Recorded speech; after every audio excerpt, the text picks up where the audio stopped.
ನಮ್ಮ ರಾಷ್ಟ್ರೀಯ ಪ್ರಜ್ಞೆಯನ್ನು ನಮ್ಮಲ್ಲಿ ಜಾಗೃತಗೊಳಿಸುವಂತಹ ಕೆಲಸ ಮಾಡಬೇಕು. ನಮ್ಮ ಗುರುಗಳು ಹೇಳಿದರು, ನಮ್ಮ ರಾಷ್ಟ್ರೀಯತೆಯ ಜೊತೆಗೆ ನಾವು ನಮ್ಮ ತಾಯಿ ಭಾರತೀಯನ್ನು ವಿಶ್ವ ಗುರುವಾಗಿ ನಾವು ಕಂಡುಕೊಂಡೆವು. ಚಂದ್ರಶೇಖರಾಚಾರ್ಯರು ಮನೆಗೆ ಬಂದು ವೇಳೆ ಕೊಟ್ಟು ನಮ್ಮ ಸಂಸ್ಕೃತಿ ಪರಂಪರೆ ಆಚಾರದ ರೀತಿಯಲ್ಲೇ ಬಂದು ಅವರು ನನಗೆ ನನ್ನನ್ನು ಇಂತಹ ವಿಚಾರದಲ್ಲಿ ಒಂದು ಸಾಹಿತ್ಯ ಬರೆಯಬೇಕಂತ ಹೇಳುವಾಗ ಅದು ಆ ಸಾಹಿತ್ಯ ಬರೆಯುವಂಥದ್ದು ರಾಷ್ಟ್ರಕ್ಕೋಸ್ಕರ ಒಂದು ಸಂಘದ ಚಿಂತನೆಯೊಂದಿಗೆ ದೇಶದ ಏಳಿಗೆಯ ಶಕ್ತಿಯನ್ನು ಇನ್ನಷ್ಟು ಎತ್ತರಕ್ಕೆ ಏರಿಸುವುದಕ್ಕೋಸ್ಕರ ಬರೆಯುವಂಥ ಸಾಹಿತ್ಯ ಬರಲಿ ಅಂತ ಆಶಿಸುವ ನಾನು ಈ ಸಾಹಿತ್ಯವನ್ನು ಸುಮಾರು ಹೇಳಿಕೆ ನಿಮಗೆ 10-30-40 ಸಾಲುಗಳಿಗೂ ಸುಮಾರು 3-4 ತಿಂಗಳವರೆಗೆ ಈ ಸಾಹಿತ್ಯವನ್ನು ಬರಲಿಕ್ಕೆ ತೆಗೆದುಕೊಂಡಿದ್ದೇನೆ ಸಮಯ. ಯಾಕೆಂತ ಹೇಳಿದರೆ 100 ವರ್ಷಗಳನ್ನು ಒಂದು ಸಂಘಟನೆ ರಾಷ್ಟ್ರೀಯ ಸ್ವಯಂ ಸೇವಕ ಸಂಘ ದಾಟಿದೆ ಅಂತ ಹೇಳಿದರೆ ಅದರ ಒಂದು ತಾಕತ್ತು ಏನು, ಅದರ ಶಕ್ತಿ ಏನು, ಅದರ ಧ್ಯೇಯ ಏನು, ಅದು ಮನುಕುಲವನ್ನು ಅಪ್ಪಿಕೊಂಡಂತಹ ಒಂದು ವೈಖರಿ ಏನು ಎಂಬುದು ನಮಗೆ ಅರಿವಾಗುತ್ತದೆ.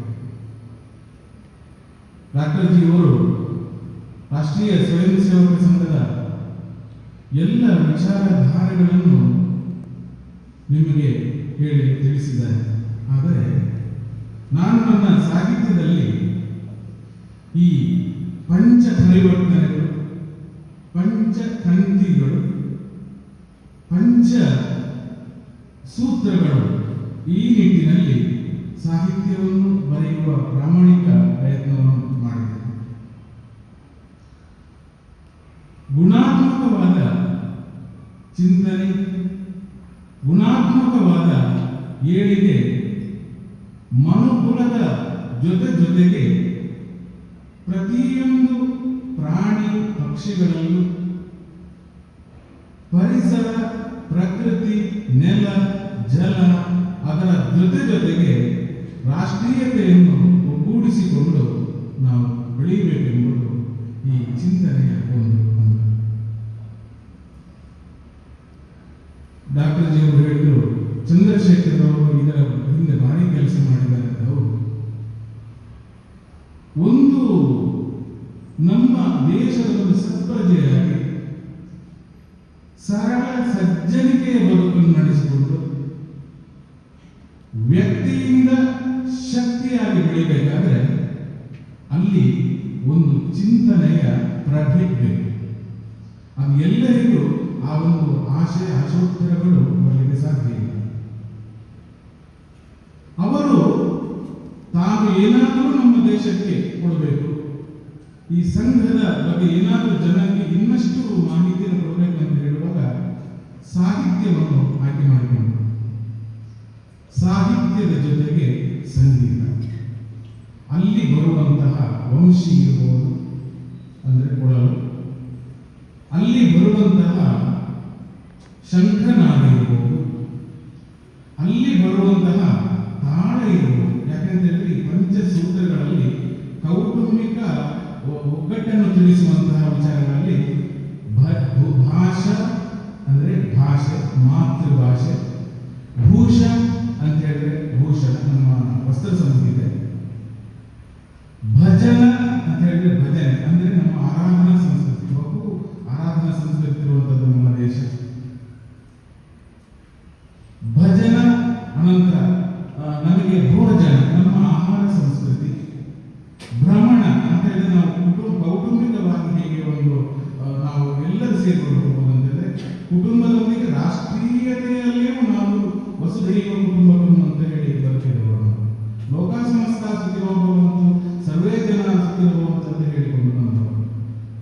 ಇಂದಿಗೂ ಸಮೇತ ನಮ್ಮ ಒಂದು ವಿಶ್ವದಲ್ಲಿ ಗುರುತಿಸಿರುವಂತಹ ಒಂದು ಆಧ್ಯಾತ್ಮ ಅನಂತರ ಭವನ ಅಂತ ಕುಟುಂಬವನ್ನು ಹೇಗೆ ಕಟ್ಟುವುದು, ಹಳ್ಳಿಯಿಂದ ದಿಲ್ಲಿ ಅಂದ್ರೆ ಒಟ್ಟು ರಾಷ್ಟ್ರೀಯ ಚಿಂತನೆಯ ಜೊತೆಗೆ ಸಾಮರಸ್ಯವನ್ನು, ಜಾತಿಗಳ ನಡುವೆ ವೈಷಮ್ಯ ಇಲ್ಲದಂತೆ ಪ್ರತಿಯೊಬ್ಬರನ್ನು ನೆಲ, ಜಲ, ದೇವಾಲಯ ಹಾಗೂ ಸ್ಮಶಾನ ಹೀಗೆ ಪ್ರತಿಯೊಂದರಲ್ಲಿ ಅಲ್ಲಿ ಜಾತೀಯತೆಯನ್ನು ಬರದ ಹಾಗೆ ನೋಡಿಕೊಂಡು ರಾಷ್ಟ್ರೀಯ ಚಿಂತನೆಯಲ್ಲಿ ನಮ್ಮನ್ನು ಬೆಳೆಸಿದ ಸಂಘಟನೆ.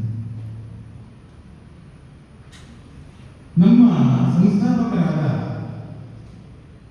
ಹೆಡಗೇವಾರರು ಸಹ ಅವರು ಪ್ರಬಲವಾದ ರಾಷ್ಟ್ರೀಯತೆಯನ್ನು, ರಾಷ್ಟ್ರೀಯ ಶಕ್ತಿಯನ್ನು, ಯುವ ಶಕ್ತಿಯನ್ನು ಭಾರತದ ಉದ್ದಗಲಕ್ಕೂ ಸಂಚರಿಸಿ ಅದರ ಬಗ್ಗೆ ತಿಳುವಳಿಕೆ ನೀಡುತ್ತಾ ಅದನ್ನು ಬೆಳೆಸಿಕೊಂಡು ಬಂದರು. ಅವರು ನೆಟ್ಟ ಆ ಆಲದ ಮರ ಇನ್ನಷ್ಟು ವಿಶಾಲವಾಗಿ 100 ವರ್ಷಗಳನ್ನು ದಾಟಿ ಇಂದಿಗೆ ಇನ್ನೂ ವಿಶಾಲವಾದ ನಮಗೆ ಬೆಳೆದುಕೊಂಡು ಬಂದಿದೆ. ಪ್ರತಿಯೊಂದು ಬಾಂಧವ್ಯದ ಒಂದು ಕೊಂಡಿಯಾಗಿ ನಮ್ಮ ರಾಷ್ಟ್ರೀಯ ಸೇವಾ ಸಂಘಟನೆ ರಾಷ್ಟ್ರೀಯ ಸೇವಕ ಸಂಘ ನಮ್ಮನ್ನು ನಮ್ಮ ದೇಶದ ಜೊತೆಗೆ ನಮ್ಮ ಬಾಂಧವ್ಯವನ್ನು ಕಟ್ಟು ಕೊಡುವ ಮೂಲಕ ನಮ್ಮನ್ನು ವಿಶ್ವ ಗುರುವಿನ ಒಂದು ಸ್ಥಾನವನ್ನು ನಮ್ಮ ದೇಶಕ್ಕೆ ಒದಗಿಸಿಕೊಟ್ಟಿದೆ ಅಂತ ಹೇಳಿದ್ರೆ ಅದು ನಮಗೆ ಬಹಳ ಒಂದು ಹೆಮ್ಮೆಯ ವಿಚಾರ. ನಾನು ಹಾಡನ್ನು ಪ್ರಸಾರ ಮಾಡಿದ್ದಾರೆ, ಆದರೆ ನನ್ನ ರೀತಿ ನಾನು ಬರೆದ ಹಾಡನ್ನು ಹೇಳ್ಬೋದು.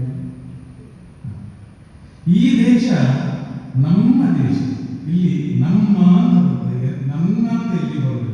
ಈ ದೇಶ ನಮ್ಮ ದೇಶ, ತಾಯಿ ಭಾರತ ಮಾತೆ ಸೋಲರಿಯದ ಶಕ್ತಿ ನಿನ್ನದು, ಜಗದ ಜನನಿ ನಿಂತಾದೆ. ಮೈಯ ಕಣದ ಸ್ವಾಭಿಮಾನದ ಜೀವಕಾಶಯದ ನಮ್ಮದ ಜೀವದ ಕಣದಲ್ಲಿಯೂ ಆ ತಾಯಿ ಭಾರತ ಇದ್ದಾರೆ.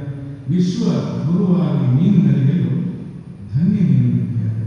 ಅದರ ಜೊತೆಗೆ ರಾಷ್ಟ್ರೀಯ ಸ್ವಯಂ ಸೇವಕ ಸಂಘವಿದು ಚಿರನೂತನ. ಇದರಲ್ಲಿ ನಮಗೆ ಪಂಚಸೂತ್ರಗಳಲ್ಲಿ ವಿನೂತನ ಕಲ್ಪನೆ ಬಂದಿದ್ದಾರೆ. ರಾಷ್ಟ್ರದ ಐಕ್ಯತೆ ಸಾರುವ, ಏಕತೆಯೊಂದಿಗೆ ಐಕ್ಯತೆ ಸಾರುವ ಸನಾತನ. ಈ ಚೇತನ ನೋಡಿ, ಸಂಘದ ಶಕ್ತಿ ಎಂಬುದು ಚೇತನ. ಇದು ಸನಾತನವಾದಂತಹ ಹಿಂದೂ ಸನಾತನ ಸಂಸ್ಕೃತಿಯಿಂದ ಚೇತನವನ್ನು ನೀಡಿದಂತಹ ಶಕ್ತಿ. ಹಸಿರ ಬೆಳೆಯಲ್ಲಿ ಉಸಿರು ನೀಡಿದ ಸಾಮರಸ್ಯದ ಭಾರತಿ, ಸಾಮರಸ್ಯ ಜಾತಿಗಳ ನಡುವೆ ವೈಷಮ್ಯವನ್ನು ದೂರ ಮಾಡಿದಂತಹ ಸಂಘಟನೆ. ಪುಣ್ಯ ಮಣ್ಣಲ್ಲಿ ಬದುಕು ನೀಡಿದ ಜಲದ ನೆಲದಿನ ಭಾರತಿ. ನೋಡಿ, ಇಲ್ಲಿ ನಮಗೆ ಈ ಮಣ್ಣಲ್ಲಿ, ನೆಲದಲ್ಲಿ, ಜಲದಲ್ಲಿ ಇಲ್ಲಿ ಜಲ ಸಂಸ್ಕೃತಿ, ಮಣ್ಣ ಸಂಸ್ಕೃತಿ, ಅದರೊಟ್ಟಿಗೆ ನಮ್ಮ ಒಟ್ಟು ಬದುಕಿನ ಜೊತೆಗೆ ಇದು ಮಿಳಿತವಾಗಿರುವಂತಹ ಒಂದು ಸಂಸ್ಕೃತಿ. ಜಾತಿ ಭೇದಗಳ ಮರೆತು ಬಾಳುವ ತಾಯಿ ಭಾಷೆಯಲ್ಲಿ ಸನ್ಮಾನ. ನಮಗೆ ಎಂತಾದ್ರೂ ನಮ್ಮ ಜ್ಞಾನ ಬುದ್ಧಿ ಆಗಬೇಕಂತ ಹೇಳಿದ್ರೆ ನಮಗೆ ಹೊರ ಭಾಷೆಗಳಿಗಿಂತ ನಮ್ಮ ಮಾತೃಭಾಷೆಯಲ್ಲಿ ಹೇಳಿದರೆ ಅದು ಹೆಚ್ಚು ನಮಗೆ ಅಭ್ಯಯ ಮಾಡಬೇಕಾಗ್ತದೆ, ಅದು ಹೆಚ್ಚು ನಮ್ಮನ್ನು ಮುಟ್ಟುತ್ತದೆ. ಧನಿಕ ಬಡವರ ಭೇದವಿಲ್ಲ, ಸ್ನೇಹ ಮಮತೆಯ ಬದುಕು. ಮೈಯ ಕಣಕಣದಿ ರಾಷ್ಟ್ರಭಕ್ತಿಯು ದೇಶದ ಐಕ್ಯತೆಯ ಸಾಧನೆ.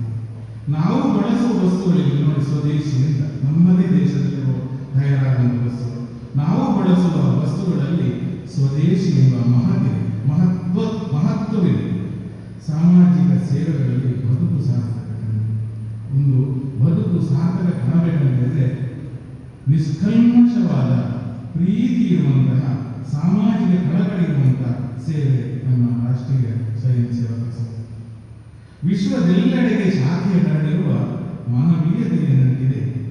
ಹಿಂದೂ ಸಮಾಜದ ಶಿಸ್ತು ಸಂಘಟನೆ ನೋಡಿ, ಒಂದು ಶಿಸ್ತು ಸಂಘಟನೆ 100 ವರ್ಷಗಳ ದಾಟಿದೆ.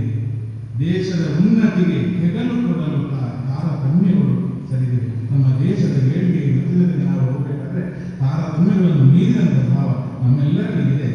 ಪಂಚಸೂತ್ರಗಳು ಬಾಳ ಬೆಳಗಲು ದಾರಿ ದೀವಿಗೆಯಾಗಿದೆ.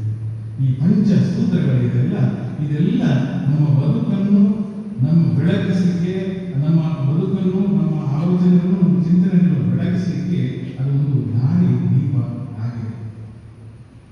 ಈ ರೀತಿಯಲ್ಲಿ ಸಾಹಿತ್ಯ ಬರೆಯಲಿಕ್ಕೆ ನನಗೆ ಅವಕಾಶ ಮಾಡಿಕೊಟ್ಟಂತಹ ಚಂದ್ರಶೇಖರ್ ಅವರಿಗೆ ಹಾಗೂ ಈ ಬಿಡುಗಡೆ ಸಮಯದಲ್ಲಿ ಒಂದೆರಡು ಮಾತುಗಳನ್ನ ಆಡಲಿಕ್ಕೆ ಅವಕಾಶ ಕೊಟ್ಟಂತ ಶ್ರೀರಾಮ ವಿದ್ಯಾಸಂಸ್ಥೆಗೆ ವಂದಿಸುತ್ತಾ ನನ್ನ ಮಾತನ್ನು ಗ್ರಹಿಸ್ತೇನೆ.